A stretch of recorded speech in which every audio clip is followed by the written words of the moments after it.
¿Qué es la corteza cerebral? La corteza cerebral hace referencia al estrato exterior del cerebro. Esta capa está formada por una fina película de tejido nervioso que envuelve la superficie de los hemisferios cerebrales. Gracias al correcto funcionamiento de la corteza cerebral, los humanos tenemos la capacidad de percibir aquello que nos ocurre y rodea, así como de imaginar, pensar, tener capacidad de juicio y decisión, y, finalmente, la capacidad de entender y producir el lenguaje. La corteza cerebral es una fina capa de neuronas y conexiones neuronales. Esta no es homogénea ya que está formada por 6 capas de células y cada una de ellas con unas funciones concretas y específicas. Tipos de corteza del cerebro. Arquicorteza. Es la parte de la corteza cerebral más antigua, formada por el hipocampo. Es la encargada de aquellas respuestas automáticas y mecanismos fisiológicos responsables de la supervivencia. Paleocorteza.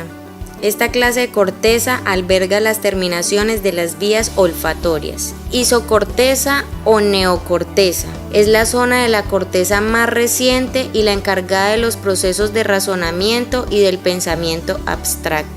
Áreas cerebrales o lóbulos. Lóbulo frontal. Se caracteriza por su papel en el procesamiento de funciones cognitivas de alto nivel, tales como la planificación, coordinación, ejecución y control de la conducta. Lóbulo parietal. Se encuentra entre los lóbulos frontal y occipital.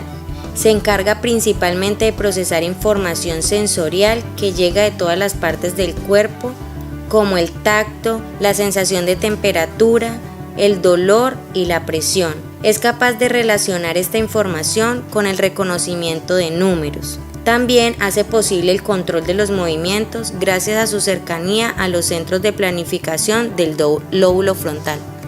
Lóbulo occipital.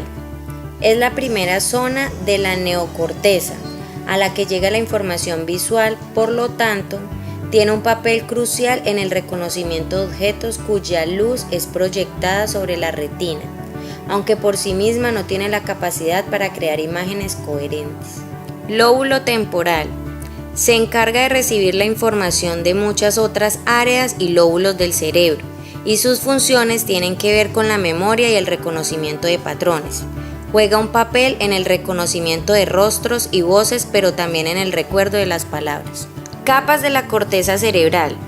La corteza cerebral está formada por diferentes capas de tejido neuronal conocido como materia gris. Cada una de estas capas posee una especialización funcional diferente. Estas capas son las siguientes. Capa molecular, conocida también como capa plexiforme. Es esencialmente una capa sináptica formada por una espesa red de fibras neuronales. Capa granular externa. Esta está formada por una gran cantidad de pequeñas células estrelladas y piramidales. Los axones de esta capa se infiltran en la capa molecular entrando hacia zonas más sumergidas de la corteza cerebral, acoplándose con diferentes zonas de la corteza. Capa piramidal externa. La capa piramidal externa recibe su nombre del tipo de células que lo componen, las células piramidales. Esas células dirigen sus axones hacia otras zonas de la corteza y hacia otros destinos subcorticales en forma de fibras de proyección y asociación. Capa granular interna. Esta capa está formada esencialmente por una masa compacta de células estrelladas, la mayoría de las cuales reciben aferencias de la zona del tálamo. Capa piramidal interna o capa ganglionar. Esta quinta capa entraña una gran cantidad de células piramidales de medio y gran tamaño, así como células estrelladas y de Martinotti. Tipos de neuronas. Unipolares.